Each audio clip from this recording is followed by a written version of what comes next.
Good morning. Welcome to today's lecture on electric potential part 13. Today we are going to discuss some important points about the electric potential whole chapter.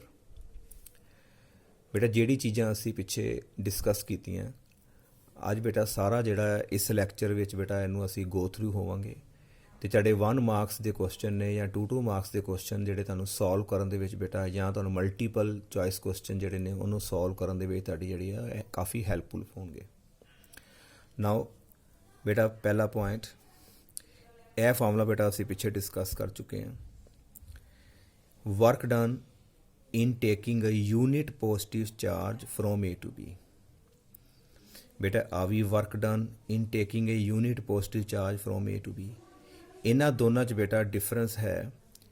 ਤੁਸੀਂ ਸਭ ਨਾਲ ਪਹਿਲਾਂ ਦੇਖਣਾ ਹੈ ਕਿ work done electric field ਜਿਹੜਾ ਹੈ ਆਪ ਕਰ ਰਿਹਾ ਕਿ ਵਰਕ ਜਿਹੜਾ ਹੈ ਉਹ ਡਨ ਬਾਏ ਐਕਸਟਰਨਲ ਏਜੰਟ ਹੈ। ਇਹ ਬੇਟਾ ਜਿਹੜੇ ਦੋਨੋਂ ਵਰਕ ਨੇ ਪਹਿਲੀ ਗੱਲ ਤੇ ਪਾਥ ਇੰਡੀਪੈਂਡੈਂਟ ਹੈ। ਇਹ ਬੇਟਾ ਪਾਥ ਉੱਪਰ ਡਿਪੈਂਡ ਨਹੀਂ ਕਰਦੇ। ਅਸੀਂ A ਤੋਂ B ਜਾਣਾ ਹੈ, ਇਸ ਪੁਆਇੰਟ ਤੇ ਜਾਣਾ ਬੇਟਾ A ਤੋਂ ਇਸ B ਪੁਆਇੰਟ ਤੇ, ਭਾਵੇਂ ਬੇਟਾ ਤੁਸੀਂ ਸਟਰੇਟ ਚਲੇ ਜਾਓ ਜਾਂ ਤੁਸੀਂ ਜਿਹੜਾ ਕਰਵਡ ਪਾਥ ਰਾਹੀਂ ਜਿਸ ਤਰ੍ਹਾਂ ਮਰਜ਼ੀ ਬੇਟਾ ਤੁਸੀਂ A ਤੋਂ B ਜਾਓ, ਸਾਡਾ ਜਿਹੜਾ ਵਰਕ ਡਨ ਹੋਏਗਾ ਹਮੇਸ਼ਾ ਸੇਮ ਹੋਏਗਾ। ਉਹ ਦੇਖਦੇ ਆ ਕਿ ਇਨੀਸ਼ੀਅਲ ਤੇ ਫਾਈਨਲ ਜਿਹੜੇ ਪੁਆਇੰਟਸ ਨੇ ਉਹਨਾਂ ਦੇ ਉੱਪਰ ਹੀ ਡਿਪੈਂਡ ਕਰਦਾ ਹੈ, ਉਹ ਪਾਥ ਫਾਲੋਡ ਉੱਪਰ ਡਿਪੈਂਡ ਨਹੀਂ ਕਰਦਾ। ਦੂਸਰਾ ਪੁਆਇੰਟ, ਜਦੋਂ ਅਸੀਂ ਦੇਖਿਆ ਕਿ ਵਰਕ ਡਨ ਕਿਸੇ ਕੁਐਸਚਨ 'ਚ ਆਇਆ, ਅਸੀਂ ਬੜੇ ਧਿਆਨ ਨਾਲ ਪੜ੍ਹਨਾ ਹੈ ਕਿ ਵਰਕ ਡਨ ਜਿਹੜਾ ਇਲੈਕਟ੍ਰਿਕ ਫੀਲਡ ਦੇ ਅਕੋਰਡਿੰਗ ਪੁੱਛ ਰਿਹਾ ਕਿ ਵਰਕ ਡਨ ਜਿਹੜਾ ਹੈ ਐਕਸਟਰਨਲ ਏਜੰਟ ਦੇ ਅਕੋਰਡਿੰਗ ਪੁੱਛ ਰਿਹਾ। ਜੇ ਤੇ ਵਰਕ ਡਨ ਬੇਟਾ ਅਕੋਰਡਿੰਗ ਟੂ ਇਲੈਕਟ੍ਰਿਕ ਫੀਲਡ ਹੈ, ਆਪ ਇਲੈਕਟ੍ਰਿਕ ਫੀਲਡ ਇੱਕ ਵਰਕ ਕਰਦੀ ਹੈ। ਅਤੇ ਧਿਆਨ ਰੱਖਣਾ ਹੈ ਜਦੋਂ work done in taking a unit positive charge then it will be equal to simple line integral of electric field or it is equal to potential difference। ਪਰ ਬੇਟਾ ਧਿਆਨ ਰੱਖਣਾ ਹੈ ਕਿ ਅਸੀਂ A ਤੋਂ B ਗਏ ਹਾਂ ਤੇ A ਦੇ ਪੋਟੈਂਸ਼ੀਅਲ ਦੇ ਵਿੱਚੋਂ ਬੇਟਾ ਅਸੀਂ B ਦਾ ਪੋਟੈਂਸ਼ੀਅਲ ਜਿਹੜਾ ਹੈ ਉਹ ਮਾਈਨਸ ਕਰਨਾ ਹੈ। ਇਨ ਦਾ ਸੈਕੰਡ ਕੇਸ ਜੇ ਵਰਕ ਡਨ ਬੇਟਾ ਐਕਸਟਰਨਲ ਏਜੰਟ ਦੇ ਅਕੋਰਡਿੰਗ ਹੈ then it is given by negative of the line integral of electric field and in this case we are going from A to B but potential of B ਦੇ ਵਿੱਚੋਂ ਬੇਟਾ ਅਸੀਂ potential ਜਿਹੜਾ ਹੈ A the minus ਕਰਨਾ ਹੈ। ਬੇਟਾ ਇਹ ਦੋ ਚੀਜ਼ਾਂ ਨੂੰ ਤੁਸੀਂ ਬੜੇ ਧਿਆਨ ਪੂਰਵਕ ਦੇਖਣਾ ਹੈ ਕਿਉਂਕਿ ਮੋਸਟਲੀ ਜਿਹੜੀ ਪ੍ਰੋਬਲਮਸ ਇੱਥੇ ਹੀ ਹੁੰਦੀ ਹੈ ਕਿ work done by electric field ਹੈ ਕਿ work done by external agent. ਜਿਹੜਾ ਐਕਸਟਰਨਲ ਏਜੰਟ ਹੈ ਬੇਟਾ ਇਲੈਕਟ੍ਰਿਕ ਫੀਲਡ ਦੇ ਅਗੇਂਸਟ ਕੰਮ ਕਰਦਾ ਹੈ। ਜਿੱਧਰ ਨੂੰ ਇਲੈਕਟ੍ਰਿਕ ਫੀਲਡ ਹੋਏਗਾ ਉਹਦੇ ਅਗੇਂਸਟ ਜਿਹੜਾ ਹੈ ਇਹ ਵਰਕ ਕਰਦਾ ਹੈ। ਬੇਟਾ ਕਲੀਅਰ। ਅਤੇ ਲਾਈਨ ਇੰਟੈਗਰਲ ਜਿਹੜੀ ਹੈ ਇਲੈਕਟ੍ਰਿਕ ਫੀਲਡ ਦੀ ਜਾਂ ਵਰਕ ਡਨ ਹੈ ਜਿਸ ਤਰ੍ਹਾਂ ਮਰਜ਼ੀ ਖੜੋ, ਭਾਵੇਂ ਇਲੈਕਟ੍ਰਿਕ ਫੀਲਡ ਵਰਕ ਕਰੇ ਭਾਵੇਂ ਤੁਸੀਂ ਅਗੇਂਸਟ ਐਕਸਟਰਨਲ ਏਜੰਟ ਵਰਕ ਕਰੇ, ਇਹ ਹਮੇਸ਼ਾ ਬੇਟਾ ਪਾਥ ਇੰਡੀਪੈਂਡੈਂਟ ਹੁੰਦਾ ਹੈ, ਸਿਰਫ ਤੇ ਸਿਰਫ ਇਨੀਸ਼ੀਅਲ ਤੇ ਫਾਈਨਲ ਪੋਜੀਸ਼ਨ ਦੇ ਉੱਪਰ ਹੀ ਜਿਹੜਾ ਡਿਪੈਂਡ ਕਰਦਾ। Now next point, line integral of electric field along a closed path. ਬੇਟਾ ਜੇਕਰ ਅਸੀਂ ਕਲੋਜ਼ਡ ਪਾਥ ਦੇ ਵਿੱਚ ਵਰਕ ਕਰੀਏ, ਪਹਿਲਾਂ ਚਾਰਜ ਨੂੰ ਅਸੀਂ A ਤੋਂ ਅਸੀਂ ਖੜਿਆ ਬੇਟਾ B ਤੇ ਅਲੋਂਗ ਦਾ ਪਾਥ L, ਉਸ ਤੋਂ ਬਾਅਦ ਬੇਟਾ ਅਸੀਂ ਚਾਰਜ ਨੂੰ ਵਾਪਸ ਲੈ ਆਏ B to A along the path L dash, then total work done will be 0 in the electric field. ਜਦੋਂ ਵੀ ਅਸੀਂ ਬੇਟਾ ਇਲੈਕਟ੍ਰਿਕ ਫੀਲਡ ਦੇ ਅੰਦਰ ਕਲੋਜ਼ਡ ਪਾਥ ਵਿੱਚ ਵਰਕ ਕਰਾਂਗੇ ਤੇ ਉਹ ਹਮੇਸ਼ਾ ਜਿਹੜਾ ਵਰਕ ਹੋਏਗਾ ਉਹ 0 ਹੋਏਗਾ ਕਿਉਂਕਿ ਸਾਡਾ ਇਲੈਕਟ੍ਰੋਸਟੈਟਿਕ ਫੀਲਡ ਹੈ ਬੇਟਾ conservative in nature. Electrostatic field is conservative in nature. ਬੇਟਾ ਇਹ ਜਿਹੜੀ ਪ੍ਰੋਪਰਟੀ ਹੈ ਕਿਸੇ ਵੀ ਫੀਲਡ ਵਾਸਤੇ ਐਪਲੀਕੇਬਲ ਹੈ, ਲੇਕਿਨ ਉਹ ਫੀਲਡ ਜਿਹੜਾ ਹੈ ਬੇਟਾ ਇਨਵਰਸਲੀ ਪ੍ਰਪੋਰਸ਼ਨਲ ਟੂ ਆਰ ਸਕੇਅਰ ਵਾਲੀ ਪ੍ਰੋਪਰਟੀ ਨੂੰ ਓਬੇ ਕਰਨਾ ਪਏਗਾ।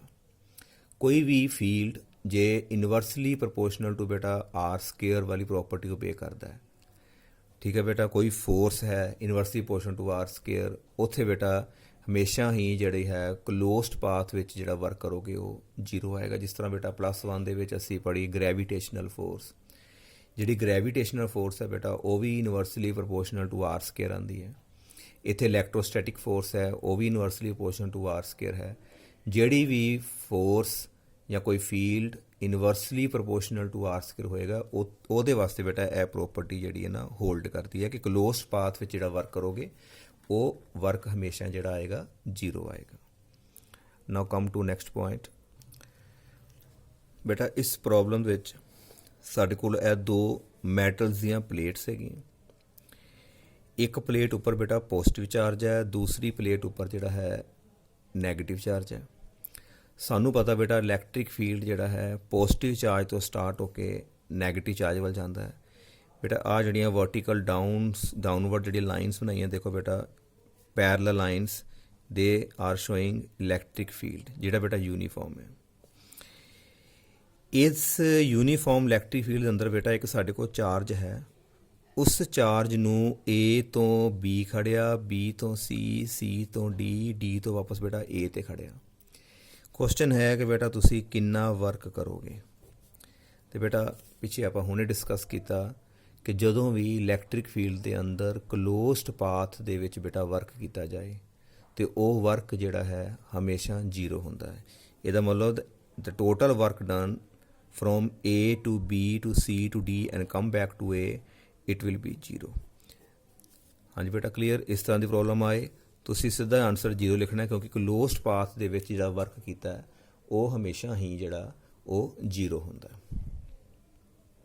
ਨਾਓ ਇਨ ਦਿਸ ਪ੍ਰੋਬਲਮ ਬੇਟਾ ਇੱਕ ਸੈਂਟਰ ਦੇ ਉੱਪਰ ਇੱਕ ਸਾਡਾ ਚਾਰਜ ਪਿਆ ਹੈ, ਇੱਕ ਸਮੋਲ ਚਾਰਜ ਹੈ ਸਮੋਲ ਕਿਊ ਬੇਟਾ ਸੈਂਟਰ ਤੇ ਕੈਪੀਟਲ ਕਿਊ ਹੈ।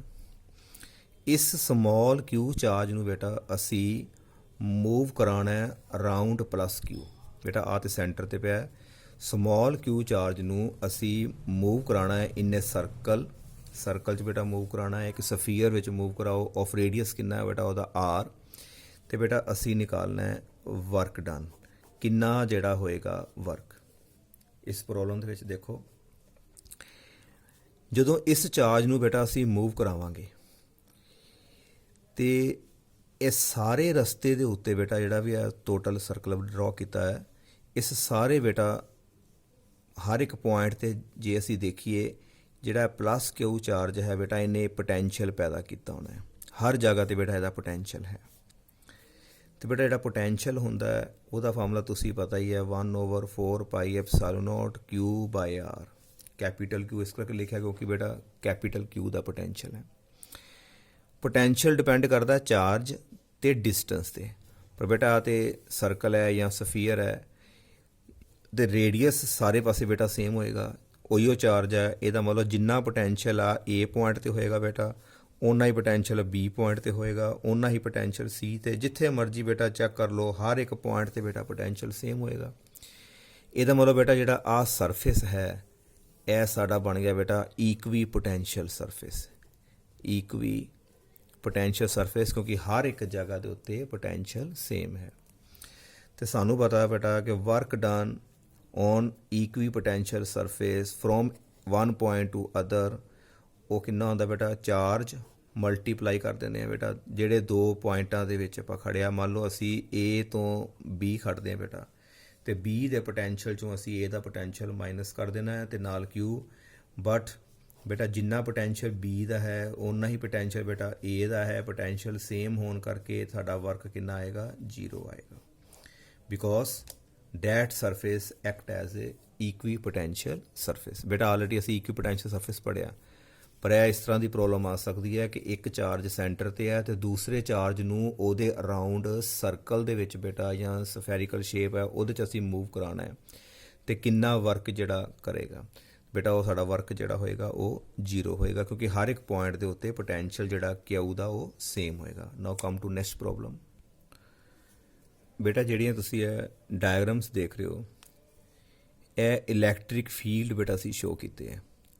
ਜਿਹੜਾ ਪੋਜ਼ਿਟਿਵ ਚਾਰਜ ਹੁੰਦਾ ਹੈ ਉਹਦਾ ਇਲੈਕਟ੍ਰਿਕ ਫੀਲਡ ਰੇਡੀਅਲੀ ਆਊਟਵਰਡ ਤੇ ਜਿਹੜਾ ਨੈਗੇਟਿਵ ਚਾਰਜ ਹੁੰਦਾ ਹੈ ਉਹਦਾ ਇਲੈਕਟ੍ਰਿਕ ਫੀਲਡ ਜਿਹੜਾ ਹੁੰਦਾ ਹੈ ਰੇਡੀਅਲੀ ਇਨਵਰਡ। ਇਹ ਬੇਟਾ ਆਲਰੇਡੀ ਅਸੀਂ ਪ੍ਰੋਪਰਟੀਜ਼ ਜਿਹੜੀਆਂ ਡਿਸਕਸ ਕੀਤੀਆਂ ਹੋਈਆਂ।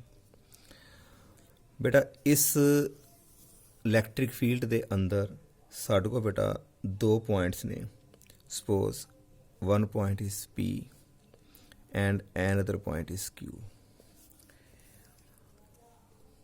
ਕੁਐਸਚਨ ਇਹ ਹੈ, ਇਹਨਾਂ ਦੋਨਾਂ ਪੁਆਇੰਟਾਂ ਦੇ ਵਿੱਚ ਬੇਟਾ ਪੋਟੈਂਸ਼ੀਅਲ ਜਿਹੜਾ ਹੈ ਕਿੱਥੇ ਜ਼ਿਆਦਾ ਹੋਏਗਾ। ਸਭ ਨੂੰ ਪਹਿਲਾਂ ਬੇਟਾ ਅਸੀਂ ਦੇਖਣਾ ਹੈ ਕਿ ਚਾਰਜ ਕਿਹੜਾ ਹੈ। ਫਿਰ ਸੁਣੋ, ਜਦੋਂ ਵੀ ਕਿਸੇ ਦੋ ਪੁਆਇੰਟ ਦੇ ਉੱਤੇ ਅਸੀਂ ਪੋਟੈਂਸ਼ੀਅਲ ਚੈੱਕ ਕਰਨਾ ਹੈ ਕਿ ਪੋਟੈਂਸ਼ੀਅਲ ਕਿੱਥੇ ਜ਼ਿਆਦਾ ਹੈ ਕਿੱਥੇ ਘੱਟ ਹੋਏਗਾ, ਸਭ ਨੂੰ ਪਹਿਲਾਂ ਬੇਟਾ ਅਸੀਂ ਦੇਖਾਂਗੇ ਉਹ ਚਾਰਜ ਕਿਹੜਾ, ਉਹਦਾ ਸਾਈਨ ਕਿਹੜਾ ਹੈ। ਇਹ ਚਾਰਜ ਬੇਟਾ ਪੋਜ਼ਿਟਿਵ ਹੈ, ਇਹਦਾ ਮਤਲਬ ਇਹਦਾ ਜਿਹੜਾ ਪੋਟੈਂਸ਼ੀਅਲ ਜਿਹੜਾ ਹੋਏਗਾ ਉਹ ਤੇ ਬੇਟਾ ਪੋਜ਼ਿਟਿਵ ਹੋਏਗਾ। ਇਹਦਾ ਪੋਟੈਂਸ਼ੀਅਲ ਜਿਹੜਾ ਅਸੀਂ ਲੈਂਦੇ ਹਾਂ ਬੇਟਾ ਨੈਗੇਟਿਵ ਪੋਟੈਂਸ਼ੀਅਲ ਲੈਂਦੇ ਹਾਂ। Now come to that problem.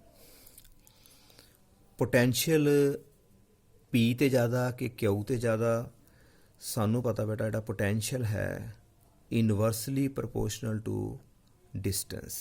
ਪਹਿਲੀ ਗੱਲ ਤਾਂ ਬੇਟਾ ਆਪਣੇ ਮਾਈਂਡ 'ਚ ਪੱਕਾ ਵਸਾ ਕੇ ਰੱਖੋ, ਪੋਟੈਂਸ਼ੀਅਲ ਜਿਹੜਾ ਹੈ ਇਨਵਰਸਲੀ ਪ੍ਰਪੋਰਸ਼ਨਲ ਟੂ ਡਿਸਟੈਂਸ। ਬੜੀ ਵਾਰੀ ਅੱਗੇ ਵੀ ਬੇਟਾ ਰਿਪੀਟ ਹੋਇਆ। ਜਿੰਨਾ ਬੇਟਾ ਜਿੱਥੇ ਡਿਸਟੈਂਸ ਜਿੰਨਾ ਘੱਟ ਹੋਏਗਾ, ਇਹਦਾ ਮਤਲਬ ਅਸੀਂ ਚਾਰਜ ਦੇ ਲਾਗੇ ਹੋਵਾਂਗੇ। ਇਹ ਬੇਟਾ ਡਿਸਟੈਂਸ ਹੁੰਦਾ ਹੈ ਸੋਰਸ ਚਾਰਜ ਤੋਂ ਜਿਹੜਾ ਪੋਟੈਂਸ਼ੀਅਲ ਪੈਦਾ ਕਰਦਾ ਹੈ, ਮਤਲਬ ਇੱਥੋਂ। ਜਿੰਨਾ ਇਹ ਡਿਸਟੈਂਸ ਬੇਟਾ ਘੱਟ ਹੋਏਗਾ ਓਨਾ ਪੋਟੈਂਸ਼ੀਅਲ ਬੇਟਾ ਸਾਡਾ ਜ਼ਿਆਦਾ ਹੋਏਗਾ, ਕਿਉਂਕਿ ਬੇਟਾ ਪੋਜ਼ਿਟਿਵ ਦੀ ਗੱਲ ਹੋ ਰਹੀ ਹੈ। ਜਿੰਨਾ ਡਿਸਟੈਂਸ ਘੱਟ ਓਨਾ ਪੋਟੈਂਸ਼ੀਅਲ ਜ਼ਿਆਦਾ। P ਪੁਆਇੰਟ ਬੇਟਾ ਪਲੱਸ ਦੇ ਚਾਰਜ ਦੇ ਨੀਅਰ ਹੈ, ਇਹਦਾ ਡਿਸਟੈਂਸ ਘੱਟ ਹੋਣ ਕਰਕੇ P ਪੁਆਇੰਟ ਦਾ ਪੋਟੈਂਸ਼ੀਅਲ ਜਿਹੜਾ ਹੈ Q ਪੁਆਇੰਟ ਨਾਲੋਂ ਬੇਟਾ ਜ਼ਿਆਦਾ ਹੋਏਗਾ। ਇਹਦਾ ਮਤਲਬ ਜੇ ਅਸੀਂ VP ਦੇ ਵਿੱਚੋਂ ਅਸੀਂ VQ ਨੂੰ ਮਾਈਨਸ ਕਰੀਏ ਤਾਂ ਬੇਟਾ ਸਾਡਾ ਜਿਹੜਾ ਜਵਾਬ ਆਏਗਾ ਗ੍ਰੇਟਰ ਦੈਨ 0। ਗ੍ਰੇਟਰ ਦੈਨ 0 ਦਾ ਮਤਲਬ ਬੇਟਾ ਪੋਜ਼ਿਟਿਵ ਆਨਸਰ ਆਏਗਾ। P ਪੁਆਇੰਟ ਦਾ ਪੋਟੈਂਸ਼ੀਅਲ Q ਪੁਆਇੰਟ ਦੇ ਪੋਟੈਂਸ਼ੀਅਲ ਨਾਲੋਂ ਜ਼ਿਆਦਾ ਹੋਏਗਾ। Now if we take two points here, suppose there is A and second point is B। ਇੱਕ ਪੁਆਇੰਟ ਬੇਟਾ ਲਾਗੇ ਹੈ, ਇੱਕ ਦੂਰ ਹੈ।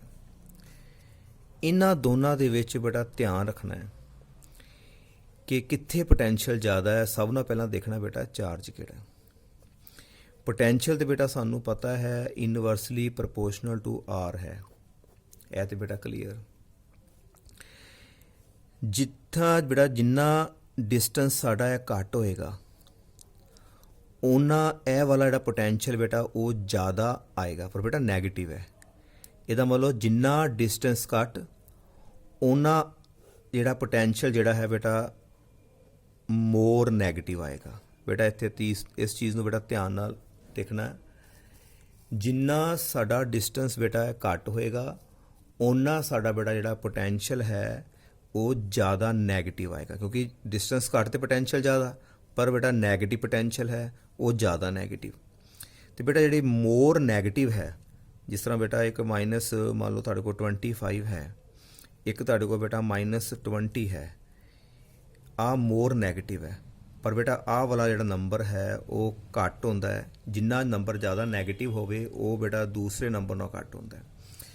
ਇੱਥੇ ਡਿਸਟੈਂਸ ਘੱਟ ਹੋਣ ਕਰਕੇ ਇੱਥੇ ਪੋਟੈਂਸ਼ੀਅਲ ਬੇਟਾ ਜ਼ਿਆਦਾ ਨੈਗੇਟਿਵ ਆ ਗਿਆ।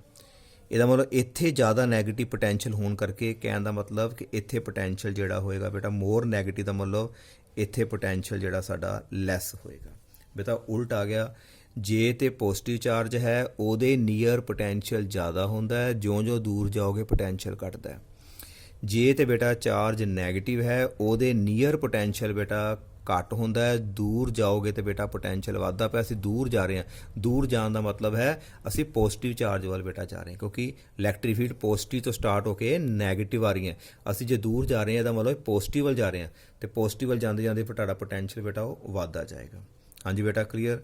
ਤੇ ਜੇ ਇਹਦੇ ਵਿੱਚੋਂ ਅਸੀਂ ਪੁੱਛਿਆ ਜਾਵੇ ਸਾਈਨ VA ਵਿੱਚੋਂ ਅਸੀਂ ਬੇਟਾ ਜੇ ਮਾਈਨਸ ਕਰੀਏ ਬੇਟਾ VB, ਮੰਨ ਲਓ VA ਦੀ ਵੈਲਿਊ ਬੇਟਾ ਅਸੀਂ ਮੰਨ ਲਈ -25 ਤੇ ਮਾਈਨਸ ਅਸੀਂ ਕਿੰਨਾ ਕਰਨਾ ਬੇਟਾ VB ਦੀ ਵੈਲਿਊ ਅਸੀਂ ਮੰਨ ਲਈ -20 ਤੇ ਬੇਟਾ ਆ ਜਾਏਗਾ -25 ਤੇ ਬੇਟਾ +20 ਤੇ ਇਕੁਅਲ ਟੂ -5। ਬੇਟਾ ਫਿਰ ਸਾਈਨ ਜਿਹੜਾ VA -VB ਦਾ ਸਾਈਨ ਜਿਹੜਾ ਆਏਗਾ ਸਾਡਾ ਉਹ ਨੈਗੇਟਿਵ ਆਇਆ। ਇੱਥੇ ਜਦੋਂ ਬੇਟਾ VP -VQ ਕੀਤਾ ਉਹ ਪੋਜ਼ਿਟਿਵ ਕਿਉਂ ਆਇਆ? ਕਿਉਂਕਿ ਇੱਥੇ ਪੋਟੈਂਸ਼ੀਅਲ ਜ਼ਿਆਦਾ ਪੋਜ਼ਿਟਿਵ ਸੀ, ਇੱਥੇ ਘੱਟ ਸੀ, ਪਰ ਇਹਨਾਂ 'ਚ ਬੇਟਾ ਉਲਟ ਹੈ। ਇੱਥੇ ਚਾਰਜ ਦੇ ਨੀਅਰ ਪੋਟੈਂਸ਼ੀਅਲ ਜ਼ਿਆਦਾ ਹੈ, ਤੇ ਨੈਗੇਟਿਵ ਚਾਰਜ ਹੋਵੇ ਤੇ ਚਾਰਜ ਦੇ ਨੀਅਰ ਪੋਟੈਂਸ਼ੀਅਲ ਬੇਟਾ ਘੱਟ ਹੁੰਦਾ ਹੈ, ਤੇ VA ਮਾਈਨਸ VB ਦਾ ਸਾਈਨ ਤੁਹਾਡਾ ਕਿਹੜਾ ਆਇਆ ਬੇਟਾ, ਨੈਗੇਟਿਵ ਆਇਆ। ਤੇ ਜੇ ਬੇਟਾ ਇੱਥੇ ਉਲਟ ਪੁੱਛ ਲਵੇ ਕਿ VQ ਮਾਈਨਸ VP ਦਾ sign, then it be less than 0। ਤੇ ਬੇਟਾ ਜੇ ਇਹਦੇ ਵਿੱਚ ਪੁੱਛਿਆ ਜਾਵੇ VB ਵਿੱਚੋਂ ਅਸੀਂ ਪੁੱਛੀਏ VA ਦਾ sign, then it will be greater than 0। ਹਾਂਜੀ ਬੇਟਾ ਕਲੀਅਰ। ਨਾਓ ਬੇਟਾ ਆਹ ਚੀਜ਼ ਕਲੀਅਰ ਹੋ ਗਈ। ਹੁਣ ਬੇਟਾ ਅਸੀਂ ਪੋਟੈਂਸ਼ੀਅਲ એનર્ਜੀ ਡਿਫਰੈਂਸ ਜਿਹੜਾ ਉਹਦੇ ਬਾਰੇ ਆਪਾਂ ਡਿਸਕਸ਼ਨ ਕਰਨ ਜਾ ਰਹੇ ਹਾਂ ਇਸੇ ਪ੍ਰੋਬਲਮ ਦੇ ਵਿੱਚ। ਬੇਟਾ ਸਾਨੂੰ ਪੋਟੈਂਸ਼ੀਅਲ એનર્ਜੀ ਦਾ ਫਾਰਮੂਲਾ ਪਤਾ ਹੈ ਕਿ 1/4πε0 Q1 Q2 /R। ਬੇਟਾ ਅਸੀਂ ਕੱਲ੍ਹ ਜਾਂ ਪਰਸੋਂ ਜਿਹੜਾ ਸੀ ਉਹ ਲੈਕਚਰ 'ਚ ਡਿਸਕਸ ਕੀਤਾ। 1/4πε0 Q1 Q2 /R। ਬੇਟਾ ਪੋਟੈਂਸ਼ੀਅਲ એનર્ਜੀ ਜਿਹੜੀ ਹੈ ਸਕੇਲਰ ਹੈ, ਸਾਈਨ ਵੀ ਬੇਟਾ ਅਸੀਂ ਲਗਾ ਕੇ ਚੱਲਣੇ ਆ, ਤੇ ਬੇਟਾ ਡਿਸਟੈਂਸ ਦੇ ਇਹ ਵੀ ਯੂਨੀਵਰਸਲੀ ਹੈ। ਮੰਨ ਲਓ ਬੇਟਾ ਸਾਡੇ ਕੋਲ ਇੱਕ ਨੈਗੇਟਿਵ ਚਾਰਜ ਹੈ। ਬੇਟਾ ਧਿਆਨ ਨਾਲ ਸੁਣਨਾ ਇਹਨੂੰ। ਸਾਡੇ ਕੋਲ ਇੱਕ ਨੈਗੇਟਿਵ ਚਾਰਜ ਹੈ, ਉਸ ਨੂੰ ਅਸੀਂ ਲੈ ਕੇ ਜਾਣਾ ਬੇਟਾ Q to P ਵੱਲ ਲੈ ਕੇ ਜਾਣਾ ਹੈ। Q ਤੋਂ ਬੇਟਾ ਅਸੀਂ P ਵਾਲੇ ਪਾਸੇ ਜਿਹੜਾ ਹੈ ਚਾਰਜ ਨੂੰ ਲੈ ਕੇ ਜਾਣਾ ਹੈ। ਤੇ ਅਸੀਂ ਪੋਟੈਂਸ਼ੀਅਲ એનર્ਜੀ ਬੇਟਾ ਡਿਫਰੈਂਸ ਦੇਖਣਾ ਦੋਨਾਂ ਦਾ। ਇੱਕ ਨੈਗੇਟਿਵ ਚਾਰਜ ਹੈ, ਇੱਥੋਂ ਨੈਗੇਟਿਵ ਚਾਰਜ ਨੂੰ ਬੇਟਾ ਇਹਨਾਂ ਦੋਨਾਂ ਪੁਆਇੰਟਾਂ ਦੇ ਵਿਚਕਾਰ ਮੂਵ ਕਰਨਾ ਹੈ, ਜਾਂ P ਤੋਂ Q ਕਰੋ ਜਾਂ Q to P ਕਰੋ। ਅਸੀਂ ਬੇਟਾ ਡਿਫਰੈਂਸ ਦੇਖਣਾ ਹੈ। ਡਿਫਰੈਂਸ ਜਿੱਚੋਂ ਜਿਹੜਾ ਮਰਜ਼ੀ ਮਾਈਨਸ ਕਰੋ, ਬੇਟਾ ਸਾਈਨ ਜਿਹੜਾ ਸਾਡਾ ਉਹ ਸਹੀ ਆਉਣਾ ਚਾਹੀਦਾ। ਨਾ ਚਾਰਜ ਜਿਹੜਾ ਬੇਟਾ ਲੈ ਕੇ ਜਾ ਰਹੇ ਹਾਂ ਉਹ ਨੈਗੇਟਿਵ ਹੈ, ਤੇ ਦੂਸਰਾ ਚਾਰਜ ਬੇਟਾ ਸਾਡੇ ਕੋਲ ਵਾਲਾ ਪੋਜ਼ਿਟਿਵ ਹੈ। ਇੱਕ ਚਾਰਜ ਬੇਟਾ ਨੈਗੇਟਿਵ, ਇੱਕ ਚਾਰਜ ਵਿੱਚੋਂ ਪੋਜ਼ਿਟਿਵ ਹੋ ਗਿਆ। ਤੇ ਬੇਟਾ ਜੇ ਇਹ 'ਚ ਵੈਲਿਊ ਭਰੀਏ 1/4πε0, ਤੇ ਸਾਡੇ ਕੋਲ ਬੇਟਾ ਇੱਕ ਕੈਪੀਟਲ Q ਚਾਰਜ ਹੈ, ਦੂਸਰਾ ਚਾਰਜ ਨੂੰ ਅਸੀਂ ਬੇਟਾ ਸਮਾਲ ਅਸੀਂ Q ਮੰਨ ਲਿਆ, ਉਹ ਬੇਟਾ ਨੈਗੇਟਿਵ ਹੈ, ਤੇ ਤੁਹਾਡਾ ਬੇਟਾ ਆਨਸਰ ਇੱਥੇ ਮਾਈਨਸ ਆਏਗਾ ਡਿਵਾਈਡਡ ਬਾਈ R। ਹਾਂਜੀ ਬੇਟਾ ਕਲੀਅਰ। ਮਾਈਨਸ ਕਿਉਂ ਆਇਆ? ਕਿਉਂਕਿ ਇੱਕ ਪੋਜ਼ਿਟਿਵ ਚਾਰਜ ਹੈ, ਦੂਸਰਾ ਚਾਰਜ ਬੇਟਾ ਸਾਡਾ ਨੈਗੇਟਿਵ ਹੈ। E ਲਿਖਣਾ ਹੈ Q ਲਿਖਣਾ ਹੈ, ਉਹ ਤੁਹਾਡੀ ਮਰਜ਼ੀ ਹੈ। ਡਿਸਟੈਂਸ ਬੇਟਾ ਥੱਲੇ ਇਨਵਰਸਲੀ ਪੋਰਸ਼ਨ ਟੂ ਕਿੰਨਾ ਆ ਰਿਹਾ ਬੇਟਾ, R ਆ ਰਿਹਾ। ਹੁਣ ਧਿਆਨ ਨਾਲ ਦੇਖੋ, ਜੇ ਮੈਂ ਬੇਟਾ P ਪੁਆਇੰਟ ਦੀ ਗੱਲ ਕਰਾਂ, ਪਹਿਲਾਂ ਦੇਖੀਏ ਕਿ એનર્ਜੀ ਜ਼ਿਆਦਾ ਹੈ ਕਿ ਘੱਟ ਹੈ P ਪੁਆਇੰਟ 'ਤੇ, ਫਿਰ ਹੀ ਆਪਾਂ ਬੇਟਾ ਡਿਫਰੈਂਸ ਦੇਖਾਂਗੇ। ਹੁਣ P ਪੁਆਇੰਟ ਦੀ ਗੱਲ ਕਰੀਏ, P ਪੁਆਇੰਟ ਇਹਦੇ ਬੇਟਾ ਨੀਅਰ ਹੈ। ਇਸ ਚਾਰਜ ਨੂੰ ਮੈਂ ਇੱਥੇ ਲਿਆਂਦਾ, ਇਹ ਤਾਂ ਬੇਟਾ ਨੀਅਰ ਹੈ। ਜੇ ਨੀਅਰ ਹੈ ਤਾਂ ਡਿਸਟੈਂਸ ਘਟ ਗਿਆ ਬੇਟਾ। ਜੇ ਇਹ ਡਿਸਟੈਂਸ ਘਟੇਗਾ ਤੇ ਬੇਟਾ ਜਿਹੜਾ ਸਾਡੀ ਪੋਟੈਂਸ਼ੀਅਲ એનર્ਜੀ ਜਿਹੜੀ ਹੈ ਯੂਨੀਵਰਸਲੀ ਹੈ, ਇਹ ਜ਼ਿਆਦਾ ਆਏਗੀ। ਜ਼ਿਆਦਾ ਤਾਂ ਆਏਗੀ ਲੇਕਿਨ ਨੈਗੇਟਿਵ ਸਾਈਨ ਹੈ। ਇਹਦਾ ਮਤਲਬ ਬੇਟਾ ਜਿਹੜਾ ਇਹਦਾ ਆਨਸਰ ਹੋਏਗਾ, ਜਦੋਂ ਅਸੀਂ P ਪੁਆਇੰਟ ਦੀ ਗੱਲ ਕਰੀਏ, ਮੈਂ ਇੱਥੇ ਲਿਖ ਦੇਣਾ ਬੇਟਾ ਐਟ ਪੁਆਇੰਟ P। ਬੇਟਾ P ਪੁਆਇੰਟ ਦੀ ਗੱਲ ਕਰਦੇ ਹਾਂ, ਜਿਹੜੀ ਪੋਟੈਂਸ਼ੀਅਲ એનર્ਜੀ ਹੈ P ਵਾਲੀ, ਇਹ ਬੇਟਾ ਮੋਰ ਨੈਗੇਟਿਵ ਹੋਏਗੀ। ਮੋਰ ਨੈਗੇਟਿਵ ਕਿਉਂ ਬੇਟਾ? ਨੈਗੇਟਿਵ ਵਰਡ ਕਿਉਂ ਆ ਗਿਆ ਹੁਣ? ਕਿਉਂਕਿ ਬੇਟਾ ਨੈਗੇਟਿਵ ਚਾਰਜ ਹੈ, ਉਹਨੂੰ ਨਾਲ ਮਲਟੀਪਲਾਈ ਕਰੋਗੇ ਤੇ ਬੇਟਾ ਨੈਗੇਟਿਵ ਹੋ ਗਿਆ। ਜਿੰਨਾ ਡਿਸਟੈਂਸ ਘੱਟ ਓਨੀ એનર્ਜੀ ਜ਼ਿਆਦਾ। ਆਨਸਰ ਤੇ ਜ਼ਿਆਦਾ ਆਇਆ, ਪਰ ਨੈਗੇਟਿਵ ਹੋਣ ਕਰਕੇ ਸਾਡਾ ਮੋਰ ਨੈਗੇਟਿਵ ਹੋ ਗਿਆ। ਇਹਨੂੰ ਬੇਟਾ ਅਸੀਂ ਦੁਬਾਰਾ ਵੈਲਿਊ ਆਪਣੇ ਅਕੋਰਡਿੰਗ -25 ਜਿਹੜੀ ਹੈ ਜਾਊਲ, એનર્ਜੀ ਦਾ ਯੂਨਿਟ ਜਾਊਲ, ਆਪਣੇ ਅਕੋਰਡਿੰਗ ਬੇਟਾ ਮੰਨ ਲਿਆ। ਇਹ ਸਮਝਣ ਵਾਸਤੇ ਬੇਟਾ ਮੈਂ ਲਿਖਦਾ ਪਿਆ, ਇਹ ਕੋਈ ਐਗਜ਼ੈਕਟ ਕੋਈ ਵੈਲਿਊਜ਼ ਨਹੀਂ ਹੈਗੀਆਂ। ਅਸੀਂ ਇਹਨੂੰ -25 ਮੰਨ ਲਿਆ ਬੇਟਾ। ਜਦੋਂ ਅਸੀਂ ਉਹਨੂੰ ਕੈਪੀਟਲ Q ਦੀ ਗੱਲ ਕਰੀਏ, ਇੱਥੇ ਬੇਟਾ ਡਿਸਟੈਂਸ ਹੁਣ ਜ਼ਿਆਦਾ ਹੋ ਗਿਆ। ਜੇ ਡਿਸਟੈਂਸ ਜ਼ਿਆਦਾ ਹੈ ਤੇ ਬੇਟਾ એનર્ਜੀ ਸਾਡੀ ਘਟ ਜਾਏਗੀ। ਜੇ એનર્ਜੀ ਬੇਟਾ ਘਟੀ ਹੈ ਤੇ ਘੱਟ ਨੈਗੇਟਿਵ ਆਨਸਰ ਆਏਗਾ। ਬੋਲੋ ਬੇਟਾ, ਹੁਣ ਇੱਥੇ ਅਸੀਂ ਇਹਨੂੰ Q ਪੁਆਇੰਟ ਦੀ ਜਗ੍ਹਾ ਦੇ ਉੱਤੇ ਅਸੀਂ ਲਿਖਾਂਗੇ ਪਹਿਲਾਂ ਲੈਸ ਬੇਟਾ ਨੈਗੇਟਿਵ ਆਏਗਾ। ਲੈਸ ਨੈਗੇਟਿਵ ਬੇਟਾ ਅਸੀਂ ਮੰਨ ਲੈਂਦੇ ਹਾਂ, ਸਪੋਜ਼ ਅਗੇਨ ਅਸੀਂ ਬੇਟਾ -20 ਜਾਊਲ ਮੰਨ ਲਿਆ। ਹਾਂਜੀ ਬੇਟਾ ਕਲੀਅਰ। ਹਾਂਜੀ ਇਹਨਾਂ ਦੋਨਾਂ ਪੁਆਇੰਟਾਂ ਦਾ ਕਲੀਅਰ ਹੋ ਗਿਆ। ਤੇ ਅਸੀਂ ਬੇਟਾ ਡਿਫਰੈਂਸ ਲੱਭਣਾ ਹੈ, ਜਿਸ 'ਚੋਂ ਮਰਜ਼ੀ ਨਿਕਾਲ ਲਓ। ਜੇ ਅਸੀਂ ਨਿਕਾਲਦੇ ਹਾਂ ਬੇਟਾ U Q ਦੇ ਵਿੱਚੋਂ, ਫਰਜ਼ ਕਰੋ ਬੇਟਾ ਅਸੀਂ U ਪੁਆਇੰਟ P ਦੀ એનર્ਜੀ ਡਿਫਰੈਂਸ ਦੇਖਣਾ ਚਾਹੁੰਦੇ ਹਾਂ, ਤੇ ਸਾਡੇ ਕੋਲ ਕੀ ਹੈਗਾ, Q ਵਾਲੀ ਜਿਹੜੀ એનર્ਜੀ ਹੈ ਬੇਟਾ -20 ਵਿੱਚੋਂ ਅਸੀਂ ਜਿਹੜਾ ਹੈ ਮਾਈਨਸ ਕਰਾਂਗੇ। UP ਵਾਲੀ ਵੈਲਿਊ ਹੈ -20 ਬੇਟਾ 5। It will be -20 then it will be 25 ਬੇਟਾ, ਪਲੱਸ ਦਾ ਸਾਈਨ ਆ ਗਿਆ। Plus the sign and that will be equal to बेटा 5 जूल।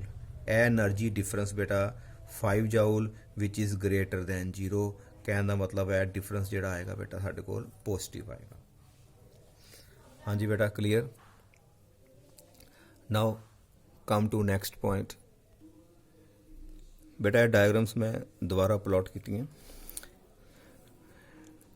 बेटा पिछे डिस्कस किया सी आह वाली प्रॉब्लम कि नैगेटिव चार्ज नूं असी Q2P ਜਾਂ P2Q लैके गए सी ते पोटैंशियल जिहड़ी एनर्जी डिफरेंस पॉजिटिव चार्ज का बेटा आप डिस्कस किया पिछे। हुण सेम केस है बेटा, हुण साडे कोल फिर दोबारा एक नैगेटिव चार्ज है, पर बेटा हुण केस नैगेटिव पोटैंशियल वाले बारे है। आओ पहला चैक करते हैं कि पोटैंशियल ए एनर्जी जिहड़ी है पोटैंशियल एनर्जी ए ते ज़्यादा है कि बी ते। बेटा पोटैंशियल एनर्जी का फार्मूला एक बार दोबारा लिख लें 1/4 pi epsilon naught Q1 Q2 over r. बेटा यार की चार्ज दोनों ही नैगेटिव है, माइनस बेटा आ भी नैगेटिव। तो जे असी बेटा पी पॉइंट के उत्ते एनर्जी देखना चाहते हाँ तो बेटा 1/4 पाई एप्सिलॉन नॉट बेटा एक माइनस क्यू आएगा, दूजा बेटा माइनस स्मॉल क्यू आ गया डिवाइडेड बाई आर। तो बेटा माइनस माइनस तो साढ़े को जोड़ा है वो प्लस हो गया 1/4 pi epsilon naught capital q small q over r आ गया बेटा।